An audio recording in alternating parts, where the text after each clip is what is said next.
Magandang araw mga bata! Kumusta? Ako si Kuya Red at may panibagong kwento naman ako para sa inyo. Ang pamagat nito, ang mga larawang kuha ni Tupe. Kwento ni Falte at Leong mula sa Let's Read Up. Tara na, mamati na, ikaw ang anak ko, patihira.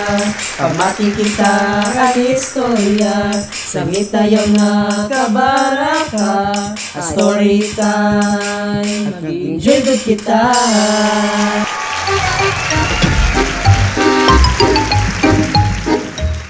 Gustong-gustong sundan ni Tupe ang mga yapak ng kanyang amang litratista, ang tagakuha ng larawan sa nayon.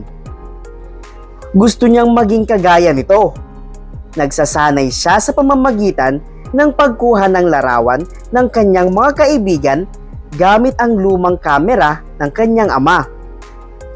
Isang araw, mayroong isang malaking pagdiriwang sa nayon. Ngunit ang kanyang ama ay may sakit at hindi maaaring pumunta.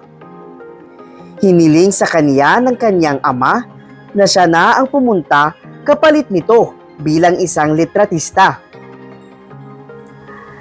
Sa pagdiriwang, nakakita si Tupe ng mga hayop na nagsasayaw, kumakanta at kumakain.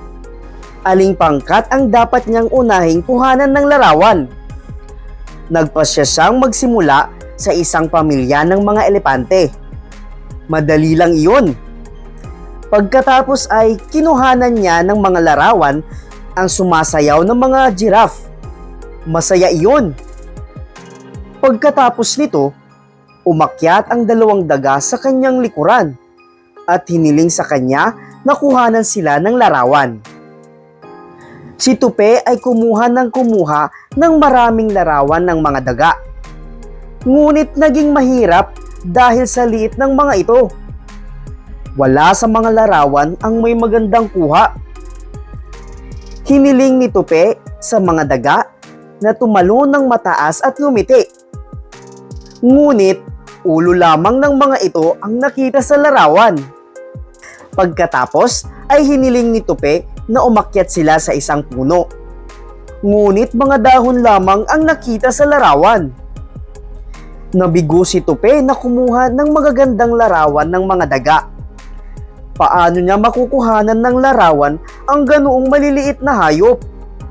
Sinubukan ni Tupe ang bawat posibleng paraan para makuhanan ng larawan ang pares ng daga. Ngunit hindi pa rin nasiyahan ang mga daga sa mga larawan. Habang nakikipag-usap si Tupe sa mga daga, sinusubukan niyang humanap ng ibang paraan upang kuhanan ng larawan ang mga ito. Isang parada ang sumulpot mula sa kanyang likuran. Bago niya napagtanto kung ano ang nangyayari, ang parada ay dumaan sa kanya at siya ay natumba sa lupa. Nang bumagsak si Tupe, aksidenteng nakakakuha siya ng maraming larawan. At sa mga hindi niya inaasahan, napakaganda ng mga larawang ito. Nalaman ni Tupe na ang pinakamagandang paraan upang kuhanan ng larawan ang mga daga ay ang humiga sa lupa, kapantay ng mga ito. Natutuhan ni Tupe na ito ang magandang posisyon sa pagkuha ng larawan ng maraming hayop. Sa pagtatapos ng pagdiriwang, ang mga larawang kuha ni Tupe ay ipinakita upang magbigay ng kasiyahan sa lahat. Mula noon ay palagi nang sumasama si Tupe sa kanyang ama bilang isang totoong litratista. At dyan nagtatapos ang ating kwentong ang mga larawang kuha ni Tupe. Mga bata, base sa kwento, si Tupe ay nahihirapang kuhanan ng larawan ang mga daga. Ngunit sa di iniasahan, nakakuha siya ng magagandang litrato nito.